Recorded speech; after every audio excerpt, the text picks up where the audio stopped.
बोल यदुनाथ लाल प्यारे की जय।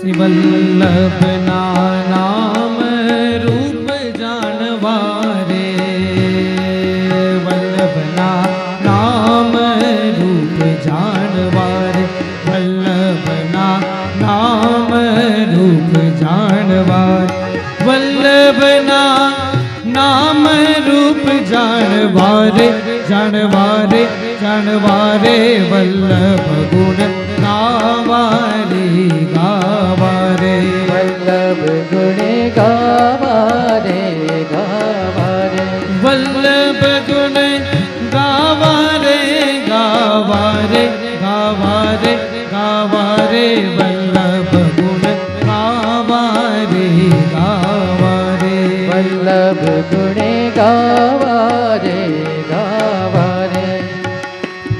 श्री वल्लभ विठ्ठल एक रूप, वल्लभ विठ्ठल एक रूप, को कर सके विचार,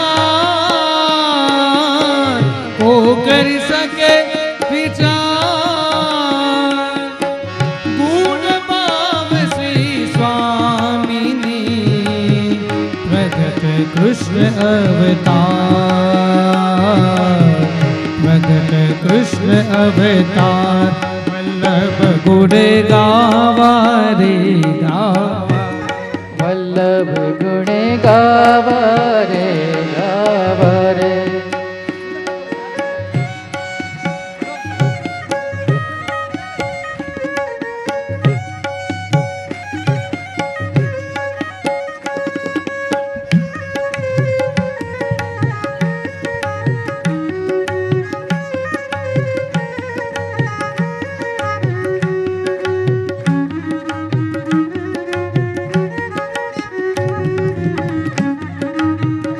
वल्लभाधीश की जय।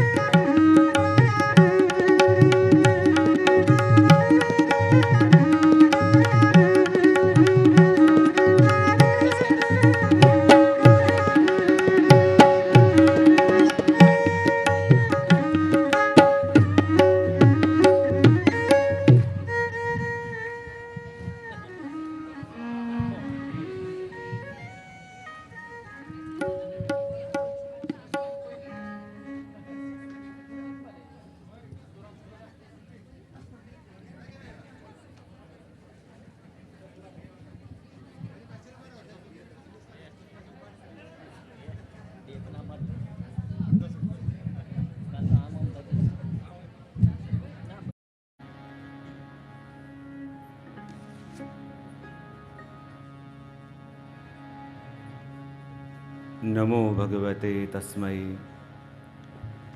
कृष्णायाद्भुतकर्मणे रूप नाम विभेदेन जगत क्रीडति यो यतः। प्रभुर्नंद कुमारो में स्वामिनी वृषभानुजा, कृतार्थोऽहं कृतार्थोऽहं कृतार्थोऽहं न संशय।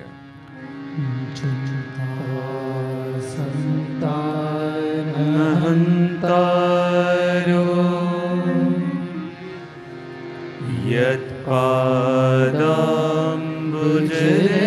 यत्पादाम्बुजरेणव श्रियाणां तान्निजाक्षाया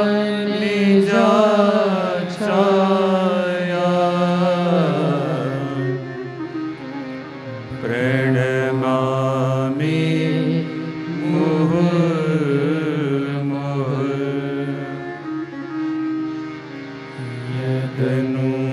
यदनुग्रहतो जन्तु सर्वदुःखातिगो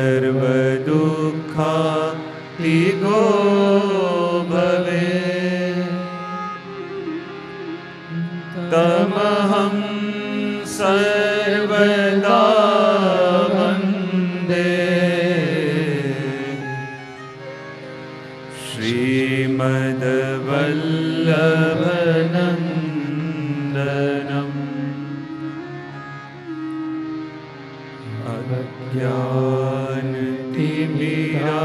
अज्ञानतिमिरान्धस्य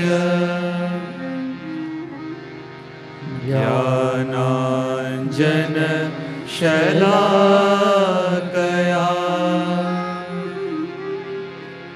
चक्षुरुन्मीलितं येन तस्मै श्रीगुरुवे नमः। नमामि हृदये शेषे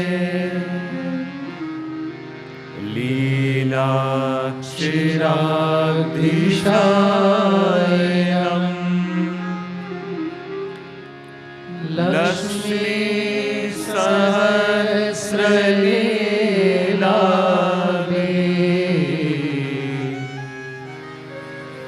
सेव्यमानं कलानिधिम्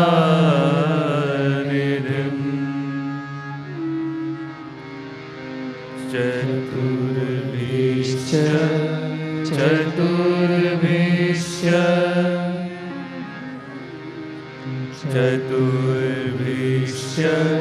त्रिभिस्तथा षड्भिर्विराजते योऽसौ पञ्चधा हृदये मम। श्रीगोवर्धननाथ पादयुगलम्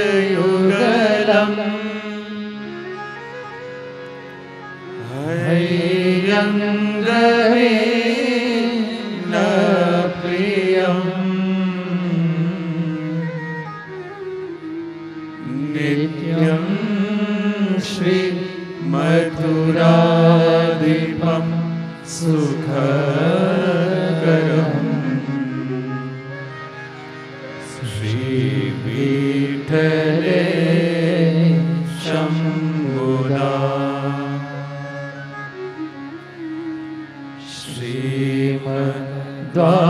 श्रीमद्वारवती गोकुलपति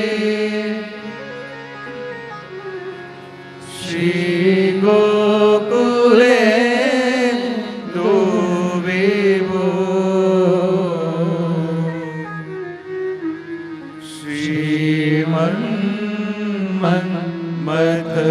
श्रीमन्मथमोहनं नटवरम्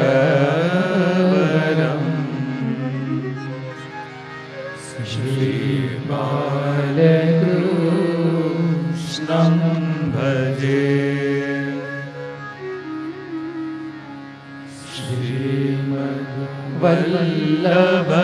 श्रीमद्वल्लभविठ्ठलं गिरिधरम्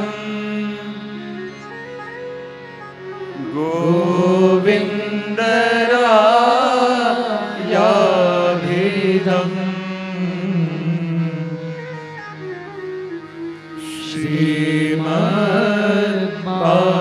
श्रीमद्बालकृष्ण गोकुलपति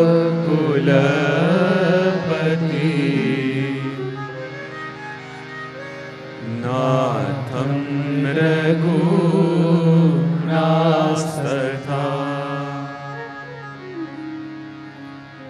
एवं श्रीयदुनायकं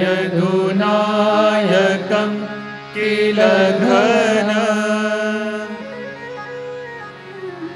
श्यामं च तद्वंशजा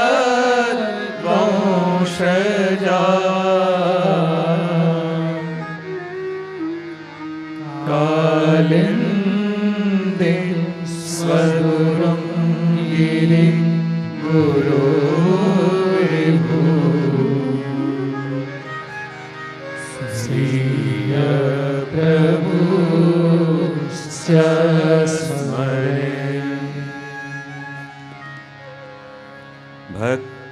भक्ताभिलाषा चरितानुसारी दुग्धादिचौरे नयशो विसारी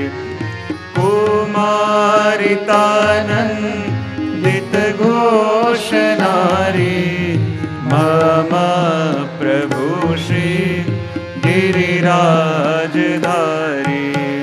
मम प्रभु श्री गिरिराजधारी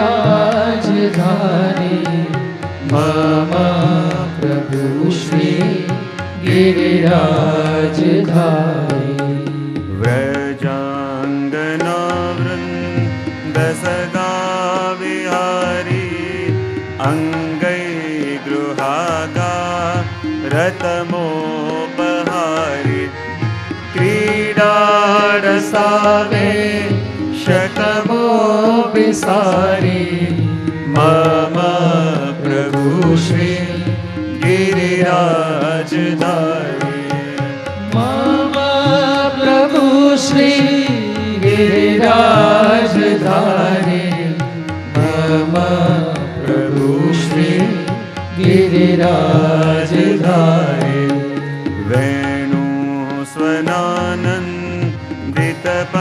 वेणुस्वनानन्दितपन्नगारी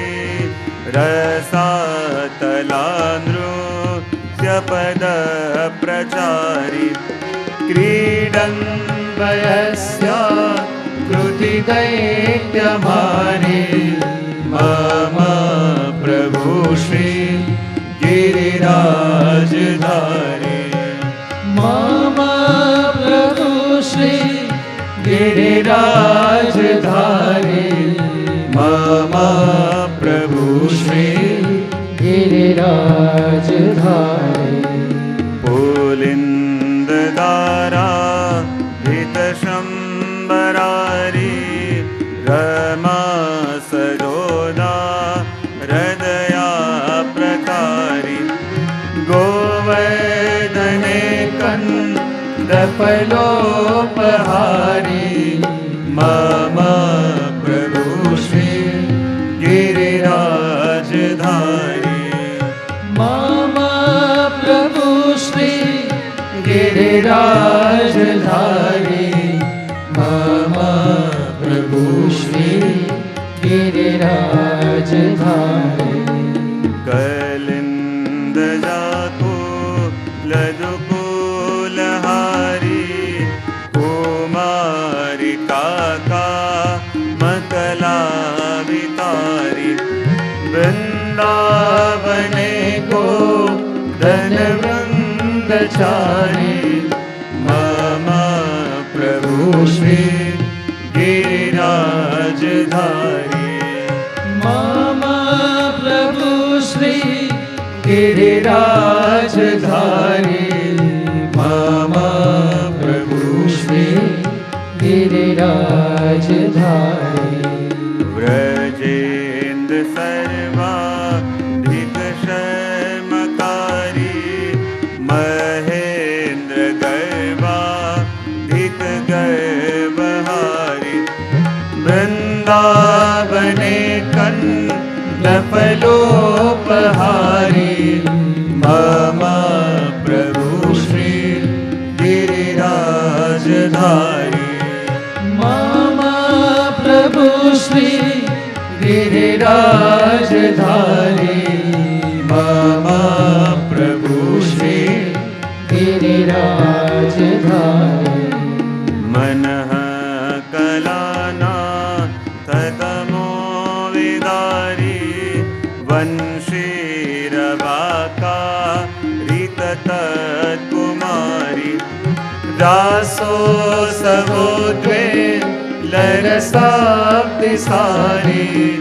मम प्रभु श्री गिरिराजधारी मम प्रभु श्री गिरिराजधारी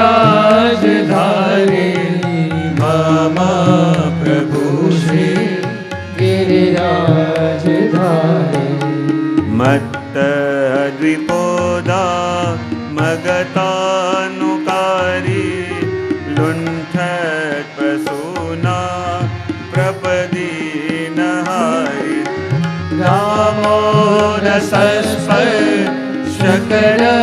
प्रसारे मम प्रभु श्री गिरिराजधारी मम प्रभु श्री गिरिराजधारी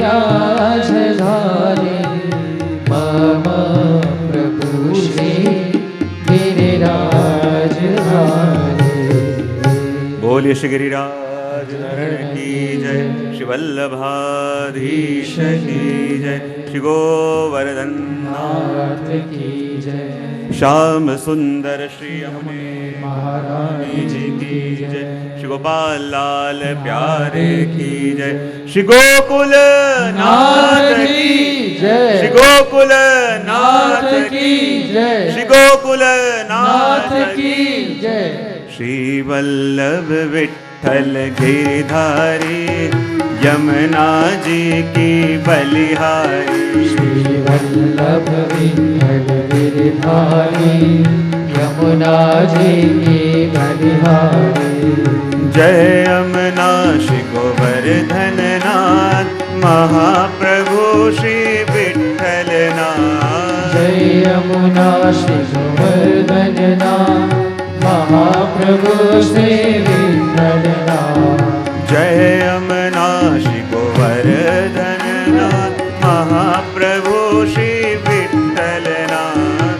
जय यमुना श्री गोवर्धन नाथ महाप्रभु श्री विठ्ठल नाथ। श्री वल्लभ विठ्ठल गिरधारी श्री यमुना जी की बलिहारी, श्री वल्लभ विठ्ठल गिरधारी श्री यमुना जी की बलिहारी, श्री यमुना जी की बलिहारी महारानी जी की बलिहारी। श्री यमुना जी की बलिहारी महारानी जी की बलिहारी। श्री यमुना जी की बलिहारी महारानी जी की बलिहारी। श्री यमुना जी की बलिहारी महारानी जी की बलिहारी। श्री वल्लभ विठ्ठल गिरधारी श्री यमुना जी की बलिहारी, श्री वल्लभ विठ्ठल गिरधारी श्री यमुना जी की बलिहारी, श्री यमुना जी की बलिहारी महारानी जी की बलिहारी। श्री यमुना जी की बलिहारी महारानी जी की बलिहारी।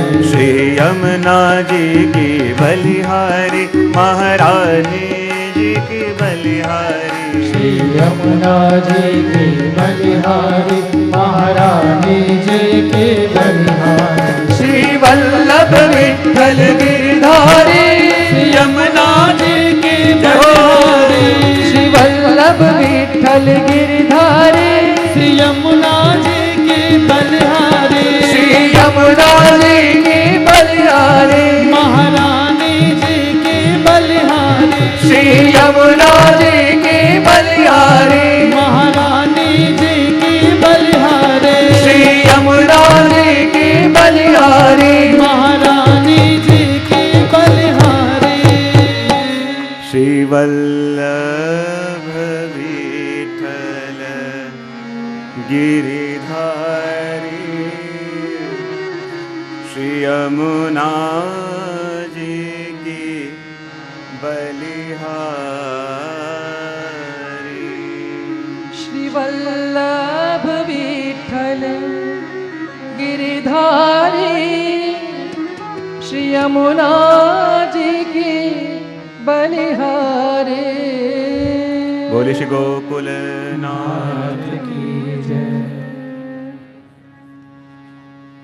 આ દિવ્ય ઉત્સવની અંદર નિમિત્ત બનેલા હરસાણીજી ચેરિટેબલ ટ્રસ્ટ એવં અંતર્ગત રમેશભાઈ પરીખ સ્મૃતિ વ્યાખ્યાન માલા અંતર્ગત ઉપસ્થિત રમેશભાઈ કે જેણે પોતાની નામ સેવા દ્વારા વર્ષો સુધી પુષ્ટિમાર્ગના ગ્રંથો માટે જે કાર્ય નહોતું થયું એ પોતે કર્યું. ઘર ઘર સુધી શ્રી વલ્લભના ગ્રંથોને પહોંચાડ્યા સ્વયં વૈષ્ણવ જાતે ગ્રંથોનું અધ્યયન કરી શકે એ રીતે ગ્રંથોને પીરસ્યા અને એ જ કાર્યને પોતાના લેખન દ્વારા, પોતાની પ્રવૃત્તિઓ દ્વારા સતત તાજું અને સતત વિસ્તરિત કરી રહેલા પરમ ભગવદીય વસંતબેન, સુરેખાબેન, વિજયભાઈ, અમિતભાઈ, પ્રમોદભાઈ, આ દિવ્ય ઉત્સવની અંદર નિમિત્ત બનેલા બધા જ મનોરથી પરિવાર એવં શ્રી ગોકલેશ પ્રભુના ગુણગાન શ્રવણ કરવા માટે આવેલા મારા બધા જ આત્મીજનો, હમણાં શ્રી યમુનાજીની સીડીનું વિમોચન પણ થયું. જન્મદિવસે અમદાવાદમાં થયું હતું, પણ મુંબઈમાં બીજા એક કાર્યક્રમની અંદર આ સીડીનું વિમોચન થશે એવી રૂપરેખાઓ તૈયાર થતી હતી. પણ મને લાગ્યું કાલે જ્યારે મેં કીધું કે જ્યાં શ્રી ગોકુલનાથજી બિરાજે છે તો અહીંયા પ્રગટ ગોકુલનાથજી છે અને ગોકુલનાથજીને બિરાજવું ક્યાં ગમે? ગોકુલમાં. બોલે ગોકુલ ક્યારે બને? જ્યારે યમુનાજી આવે. અને માનો યમુનાજીના સીડીના માધ્યમથી આપ શ્રી કૃપા કરી યમુનાજીને વહાયા અને યમુનાજીને વહાયા તો શ્રી ગોકુલનાથજી તો પ્રગટ બિરાજે છે, પણ આપણે પણ હવે મુંબઈમાં નહીં ગોકુલમાં બેસીને ગોકુલનાથજીના શ્રવણ ગુણગાન કરીએ છીએ. કારણ કે યમુનાજીના આજ નેત્રોથી પ્રગટ દર્શન પણ આપણે કરીએ છીએ, એ પણ આપણા ઉપર શ્રી ગોકલેશ પ્રભુની કૃપા. હું ઘણીવાર મારા પ્રવચનમાં કહેતો પણ હોઉં છું ને કે જ્યારે શ્રી ગોકુલનાથજીથી પહેલાં શ્રી મહાપ્રભુજી શ્રી ગુસાઈજીના સમયમાં શ્રી યમુનાજીના ગુણગાન ખૂબ ગવાયા, શ્રી યમુનાજીના સ્તોત્રોનું પઠન કથન ઇત્યાદિ ખૂબ થયું, પણ ક્યાંય પણ શ્રી યમુનાજીનું ચિત્ર પ્રાપ્ત નહોતું. શ્રી ગોકુલનાથજીના સમયમાં જ્યારે ગોકુલનાથજીએ એમના વૈષ્ણવોની આગળ શ્રી યમુનાજીનું આ માન લીલાનું પ્રસંગ કહ્યું કે કેવી રીતે મુગટ કાશીના શૃંગાર ધરી શ્રી યમુનાજીએ ઠાકોરજી અને સ્વામીજીનું માન દૂર કર્યું. એ પ્રસંગ સાંભળી ત્યાં બેસેલા વૈષ્ણવના મનમાં એટલો તાપ જાગ્યો કે એવા શ્રી યમુનાજી કેવા હશે કે જેને ઠાકોરજી અને સ્વામીજીને મલાયા? એવું સ્વરૂપ શ્રી યમુનાજીનું કેવું હશે કે જે સ્વરૂપ ધારણ કરી આપે પ્રભુનો તાપ હર્યો, અમને પણ કૃપા કરી એના દર્શન કરાવો. અને ત્યારે ગોકુલનાથજી એક ચિત્રકારને બોલાયો, નેત્ર બંધ કરી યમુનાજીનું સ્મરણ કર્યું અને જે સ્વરૂપ ધારણ કરી શ્રી યમુનાજીએ ઠાકોરજીનો અને સ્વામીજીનો માન દૂર કર્યું હતું, એ જ મુગટ કાશીના સ્વરૂપનું આ વર્ણન કરતા ગયા. પેલો ચિત્રકાર બનાવતો ગયો અને જ્યાં વર્ણન પૂરું થયું અને જે મુગટ કાશીના સ્વરૂપના યમુનાજીના દર્શન આપણે કરીએ છીએ એ આપણા ઉપર માત્ર ને માત્ર શ્રી ગોકલેશ પ્રભુની કૃપા છે. શ્રી ગોકુલનાથજી કૃપા કરી આપણને એ યોગ્ય સમજ્યા કે યમુનાજીના દર્શન આ નેત્રોથી કરી શકીએ. અને હું કાયમ કહું છું કે યમુનાજી કોણ છે? બોલે પ્રભુની કૃપા. બીજા બધા ધર્મોની અંદર, બીજા બધા પંથોની અંદર આપણે પ્રભુની કૃપાને માટે સાંભળીએ છીએ, બહુ પ્રભુની કૃપાના ગુણગાન બહુ સાંભળીએ છીએ, પણ આપણે વૈષ્ણવનું એવું ભાગ્ય કે શ્રી ગોકલેશ પ્રભુની કૃપાથી આપણે કૃપા વિશે સાંભળતા નથી, એના પ્રગટ દર્શન પણ કરીએ છીએ. શ્રી યમુનાજીના દર્શન જ્યારે કરીએ તો એ દર્શન માત્ર યમુનાજીના નહીં પણ પ્રભુની કૃપાનું સાકાર સ્વરૂપ, એટલે શ્રી યમુનાજીના દર્શન આપણે કરીએ છીએ. અને કાલે શ્રી ગોકુલનાથજીનો પ્રાગટ્ય ઉત્સવ, મહાઉત્સવ આપણે મનાવ્યો. શ્રી ગોકલેશ પ્રભુ પ્રગટ્યા છે દરેકના મનોરથ પૂરા કરવા માટે, નિજજનોની ઉપર કૃપા કરવા માટે. અને જ્યાં નિજજનોના મનોરથ પૂરા કરવા માટે ગોકુલનાથજી પ્રગટ્યા છે અને જેટલા વૈષ્ણવો દૂર દૂર વસેલા છે, જેટલા વૈષ્ણવો દૂર દૂર રહી રહ્યા છે, એ દરેકના હૃદયની અંદર આનંદની હેલીઓ વરસવા લાગી.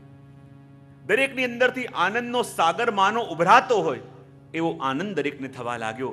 ત્યાં સમાચાર આવ્યા કે શ્રી ગોસાઈજીને ત્યાં ચતુર્થ કુમાર શ્રી ગોકલેશ પ્રભુ પધાર્યા છે અને શ્રી ગોકુલનાથજી સ્વયં પ્રભુ માનો શ્રી વલ્લભને ઘેર, શ્રી ગોસાઈજીને ઘેર પધાર્યા છે. અને જ્યારે અનુભવ થયો, દૂર દૂરથી વૈષ્ણવ આવવા લાગ્યા. શ્રી ગોકુલનાથજી નાનકડા પાલનાની અંદર ઝૂલી રહ્યા છે. દૂર દૂરથી વૈષ્ણવ આવી એમના દર્શન કરે છે. અને જે વૈષ્ણવ આપના દર્શન કરવા માટે આવ્યા ને એ બધા ગોકુલનાથજીને પ્રેમ બહુ કરે છે. શ્રી ગોકુલનાથજી પ્રેમ કરે પણ છે અને પ્રેમના પારખી પણ છે. કોણ છે? પ્રેમના પરખનારા, પ્રેમના પારખી. અને ગોકુલનાથજીએ પોતે એમના વચનામૃતોમાં કહ્યું છે કે પ્રેમ 4 પ્રકારનો હોય. કેટલા પ્રકારનો? બહુ સરસ. સૌથી પહેલો પ્રેમ કયો? તો બોલે વિષયી પ્રેમ, બીજું પ્રેમ કયું સહજ પ્રેમ, ત્રીજું કયું મહાત્મ જ્ઞાનપૂર્વકનો પ્રેમ, મહાત્મ સ્નેહ, અને ત્રીજું કયું આરૂઢ સ્નેહ. વિષયી સ્નેહ, સહજ સ્નેહ, મહાત્મ્ય સ્નેહ અને આરૂઢ સ્નેહ. આ 4 પ્રકાર સ્નેહના શ્રી ગોકુલનાથજી આપણને બતાવ્યા. દૂર દૂરથી બધા વૈષ્ણવો ગોકુલનાથજીના દર્શન કરવા આવ્યા છે. બધા દર્શન કરી રહ્યા છે, એક સાથે ઊભા છે, એક ગોકુલનાથજીને જોઈ રહ્યા છે, પણ દરેકના મનની અંદર શું મનોરથ ચાલી રહ્યા છે એ ગોકુલનાથજી જાણી રહ્યા છે. સૌથી પહેલા કયું વિષયી સ્નેહ. અને વિષયી સ્નેહ એટલે શું? બસ પ્રભુના દર્શન કરી લો. અને બધા કહે છે કે શ્રી ગોકુલનાથજી તો પ્રગટ પ્રભુ વિરાજે છે, અને બની શકે એમના દર્શન કરવું તો મારા બધા દુઃખો દૂર થઈ જાય, મારા જે કામ અટકેલા છે એ બધા કામો, બહુ સરસ, મારા જે કામો અટકેલા છે પૂરા થઈ જાય, મારા જે કાર્યોની અંદર વિઘ્નો આવી રહ્યા છે એ બધા વિઘ્નો, બહુ સરસ. તો આ બધા ભાવોને લઈને જે વૈષ્ણવ આપના દર્શન કરવા માટે આવ્યા છે, શ્રી ગોકુલનાથજી કહે એમને પણ મારા માટે પ્રેમ તો છે, પણ એ પ્રેમ વિષયી સ્નેહ છે. મનમાં કોઈ કામના લઈને આવ્યા છે. હજી એમના મનમાં મારી કામના નથી, હજી એમના મનમાં મારાથી કામના છે. જો મારી કામના લઈને આવ્યો હોત તો હમણાં આ ઘડીએ કૃપા થઈ જાય, પણ મારી કામના નહીં, મારાથી કામના છે. બીજું કયું સહજ સ્નેહ. કયું સ્નેહ?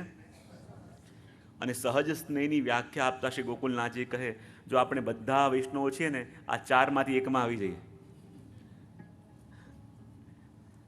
ખાલી આપણે આ શ્રી ગોકુલનાથજી આપણને અરીસો બતાવે છે, આપણે અરીસામાં પોતાને જોઈ લેવાના. અને પહેલી વસ્તુ કહી વિષયી સ્નેહ, બીજો કયો સહજ સ્નેહ. અને સહજ સ્નેહ એટલે શું? એવા પ્રકારના વૈષ્ણવ જે વિચાર કરે કે જો પ્રભુના દર્શન થઈ જાય તો બહુ સારું, અને કદાચ કોઈ કામ આવી ગયું અને ન જવાય તો પણ કોઈ વાંધો, બહુ સરસ.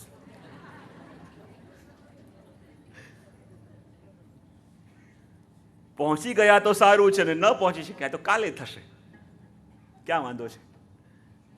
અને જેના મનમાં એવી આતુરતા નથી, આજે ન ગયા તો કાલે જઈશું, આજે દર્શન ન થયા તો કાલે કરી લઈશું, માં ક્યાં વાંધો છે? ત્યારે માનું આ છે સહજ સ્નેહ. કયો સ્નેહ? જો આ એક એક દર્પણ શ્રી ગોકુલનાથજી આપણને બતાવે છે. આપણે પોતાનું આત્મચિંતન કરવાનું કે આમાંથી આપણે ક્યાં ઊભા છે. ત્રીજી વસ્તુ કહી મહાત્મ્ય સ્નેહ. કયું? અને મહાત્મ્ય સ્નેહ કોને કહેવાય? કે જ્યારે આપનો મહિમા સાંભળ્યો કે શ્રી ગોકુલેશ પ્રભુ તો આવી પેલા પર કૃપા કરી, એ ત્યાં ગયો, એના કાર્ય આવા સિદ્ધ થઈ ગયા, શ્રી ગોકુલનાથજી તો આવા સ્વયં બ્રહ્મરૂપ છે. અને આ બધું સાંભળી એના મનમાં ભાવ જાગ્યો કે ખરેખર લોકોના કામ કર્યા છે તો ક્યારેક આપણા પણ, બહુ સરસ.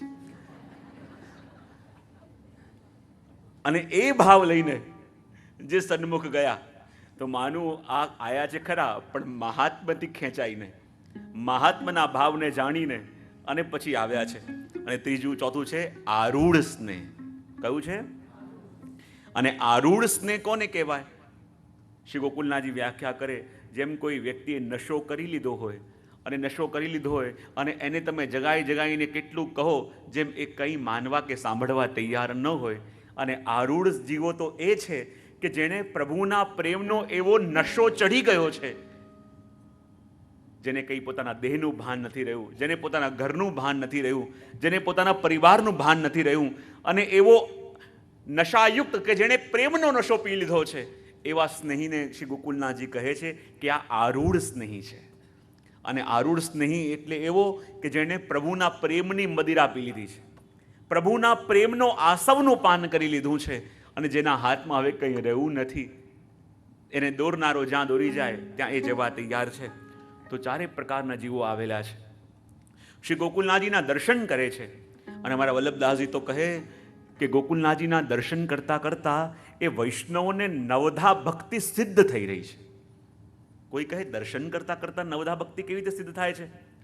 તો કહેવાય કે જ્યારે શ્રી ગોકુલનાથજી પાલનામાં ઝૂલી રહ્યા છે, અને પાલનામાં ઝૂલેલા શ્રી ગોકુલનાથજી જ્યારે કિકિયારી કરીને કંઈક અવાજ કરે, અને જ્યારે વૈષ્ણવ એ સાંભળે એટલો આનંદ થાય, એટલો આનંદ થાય કે જો શ્રી ગોકુલેશ પ્રભુના શબ્દો આપણે સાંભળ્યા, ચાહે બાલકની કિકિયારીની ભાષામાં કંઈ અર્થ ન હોય, કંઈ અર્થ ગાંભીર્ય ન હોય, પણ શ્રી ગોકુલનાથજીના મુખથી નીકળતા એ શબ્દો માનો વૈષ્ણવને નિજજનોને ઘણું ઘણું કહી જતા હતા.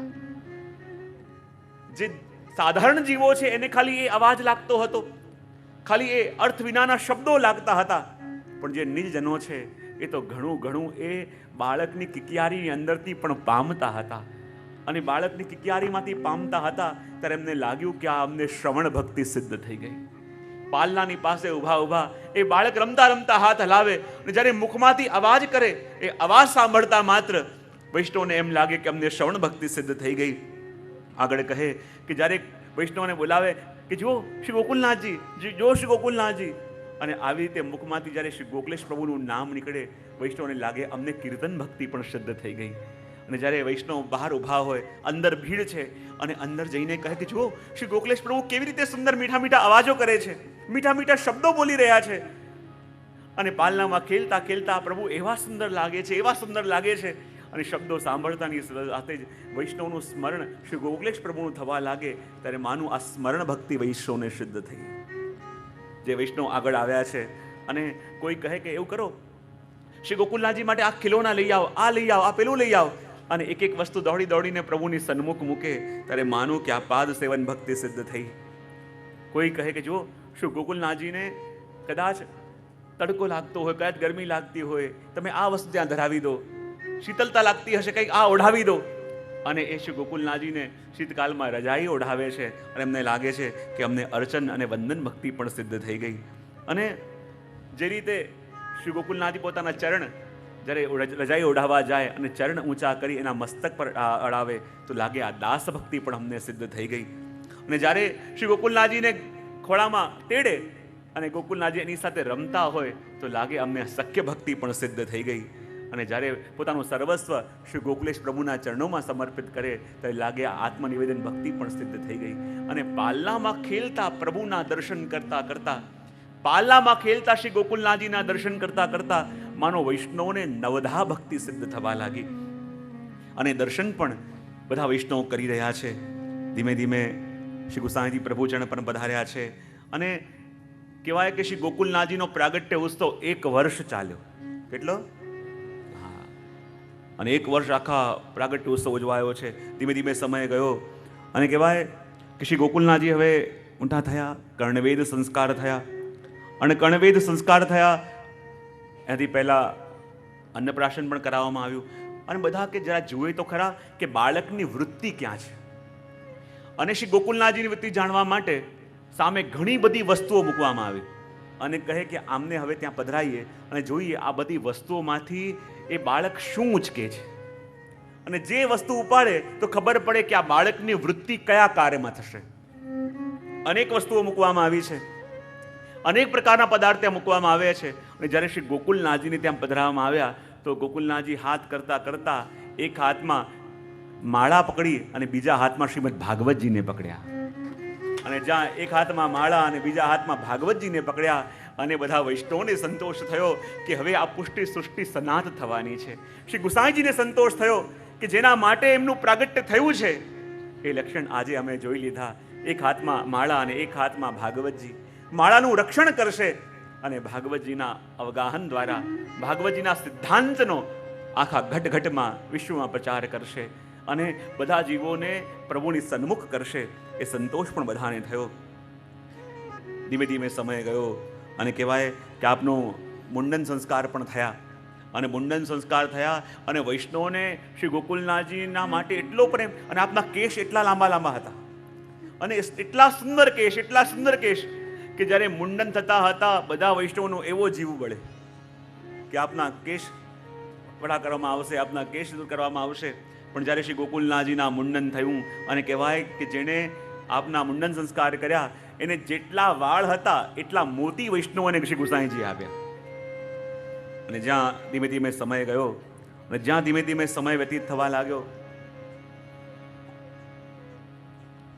અને એક દિવસ એવો પ્રસંગ બન્યો. બોલે કૃષ્ણ કનૈયા.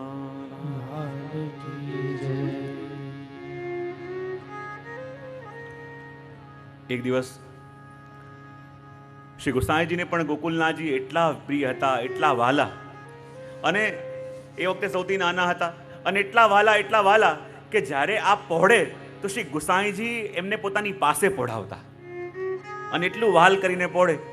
જ્યારે શ્રી ગુસાઈજીને સૈયાજીમાં આવવાનો સમય થાય, શ્રી ગોકુલનાથજી રાહ જોઈને બેઠા હોય અને જેવા ગુસાઈજીને જુએ ભાગતા ભાગતા આવે ને ગુસાઈજીને ભેટી પડે અને ગુસાઈજી પણ એમને હૃદયથી લગાવી ખૂબ વહાલ કરે અને જોડે વહાલ કરતા કરતા એમને પોઢાવે. હવે એકવાર શું થયું, શ્રી ગુસાઈજીને આવતા થોડું મોડું થયું અને ગોકુલનાથજી રમતા રમતા આવ્યા અને ગુસાઈજી માટે જે સુંદર શૈયા તૈયાર કરી હતી એ શૈયા ઉપર શ્રી ગોકુલનાથજી ચડી ગયા અને ચડીને શૈયા ઉપર રમવા લાગ્યા. બાલ સહજ ચેષ્ટાથી કૂદવા લાગ્યા.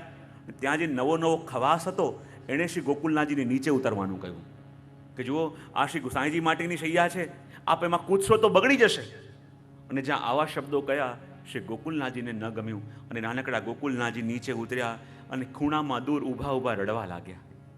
થોડી વાર થઈ, શ્રી ગુસાઈજી પધાર્યા અને જ્યાં શ્રી ગુસાઈજી પધાર્યા, રોજનો તો નિયમ હતો કે જ્યાં શ્રી ગુસાઈજીને જુએ અને નાનકડા ગોકુલનાથજી ભાગતા ભાગતા આવે અને આવીને ગુસાઈજીને ભેટી પડે, ખૂબ વહાલ કરે. પણ આજે ગુસાઈજી આવ્યા, શ્રી ગોકુલનાથજી દૂર ઊભા છે, એની આંખોમાં અશ્રુ છે, એમનું હૃદય જાણે ભરાઈ ગયું એવું લાગે છે. શ્રી ગોકુલનાથજીના આંસુ શ્રી ગુસાઈજીથી સહન ન થયા. શ્રી ગુસાઈજી પૂછવા લાગ્યા, અરે વલ્લભ, શું થયું, કા ભયો? પણ ગોકુલનાથજી કંઈ બોલતા નથી. શ્રી ગુસાઈજી પાસે ગયા અને પાસે ગઈને જ્યાં એમને હૃદયથી લગાવ્યા અને બાળક સ્વરૂપે ગોકુલનાથજી છે, એમનું હૃદય ભરાઈ ગયું અને રડવા લાગ્યા. જ્યાં ગોકુલનાથજી રડવા લાગ્યા, શ્રી ગુસાઈજીથી સહન ન થયું. કહે, બતાવો વલ્લભ, શું થયું? કારણ કે શ્રી ગુસાઈજીના એટલા પ્રિય હતા, એટલા પ્રિય હતા કે શ્રી ગોકુલનાથજીની આંખમાં અશ્રુ આવે, શ્રી ગુસાઈજી કદાપી સહન ન કરી શકે. એટલે શું થયું? કોઈ તમને કંઈ કહ્યું? મને કહો તો ખરા, શું થયું?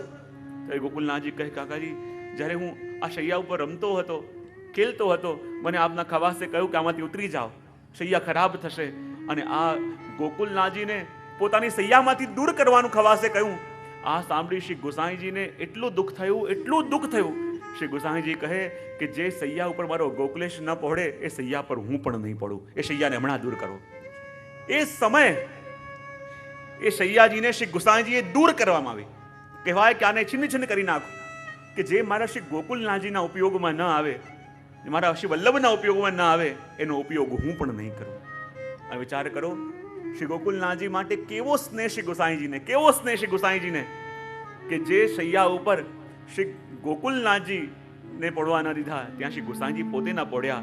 એ જ ઘડીએ બીજી શૈયા સિદ્ધ કરાવી અને જ્યારે બીજી શૈયા સિદ્ધ થઈને આવી ત્યારે શ્રી ગોકુલનાથજીને લઈને અને પછી શ્રી ગુસાઈજી પડ્યા. વિચાર કરો, આ સ્નેહના માર્ગની અંદર આપણા પ્રિયને જે પ્રિય હોય એની મહત્તા કેટલી વધી જાય અને માણસ પોતાના પ્રિયના માટે કંઈ પણ કરવા તૈયાર થઈ જાય. હું તો ઘણી વાર કહેતો પણ હોઉં છું કે આપણા બધાના પ્રિય ઠાકોરજી છે, આપણા બધાના પ્રિય આપણા પ્રભુ છે.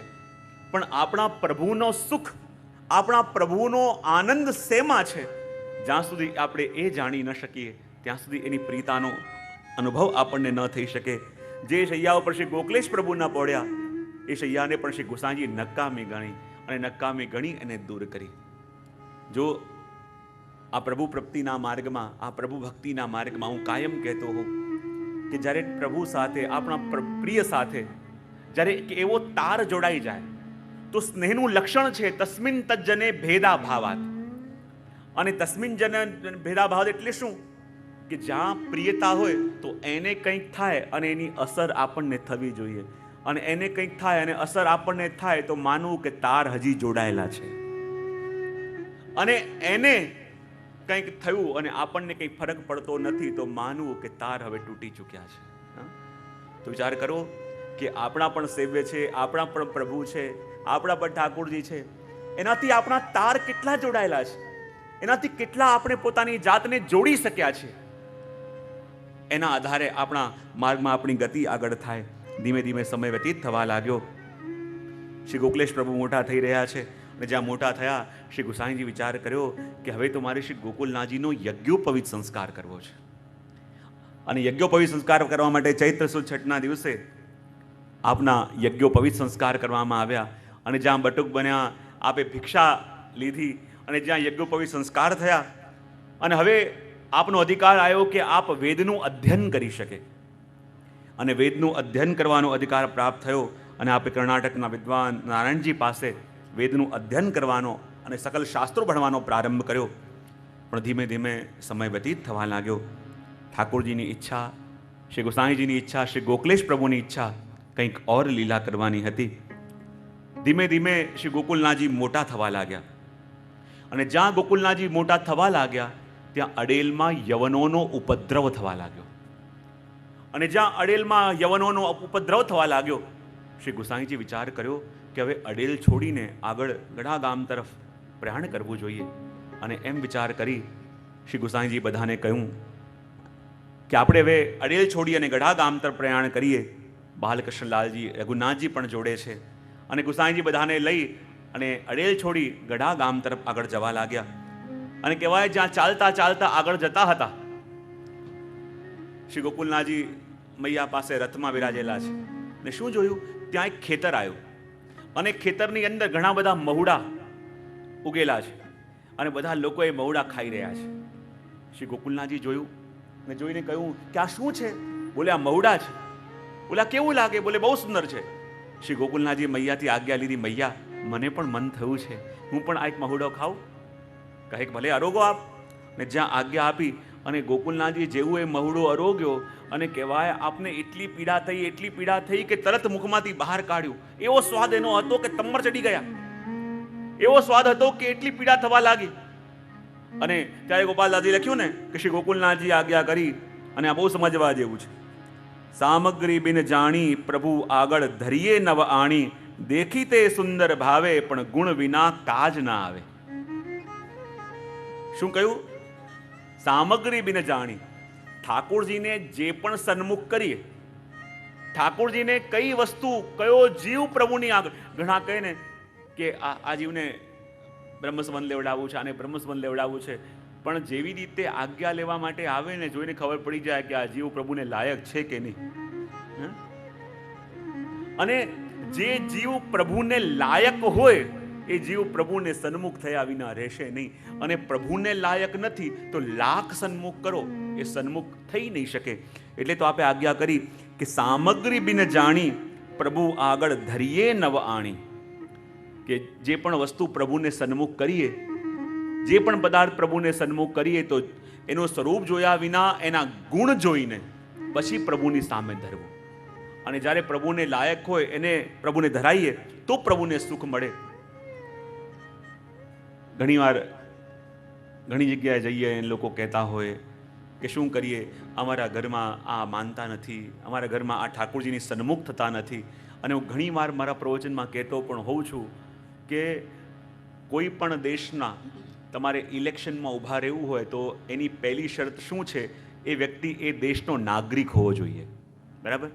આ સાચી ખોટી? તમે એ દેશના નાગરિક હો તો તમે ઇલેક્શનમાં ઊભા રહી શકો. તો એમ શ્રી ગોકુલનાથજી કહે છે કે તમારે જો ઠાકોરજીની સેવામાં બેસવું છે અને પ્રભુની સન્મુખ બેસવું છે તો સૌથી પહેલાં એ જોવું પડશે કે તમારી અંદર પુષ્ટિ બીજ છે કે નહીં. પુષ્ટિ બીજ લઈને તમે આવ્યા છો, યાની પુષ્ટિ માર્ગના નાગરિક છો. અને પુષ્ટિ માર્ગના નાગરિક છો તો ઠાકોરજીની સન્મુખ તમે બેઠા વિના રહી નહીં શકો. અને પુષ્ટિ બીજ લઈને નથી આવ્યા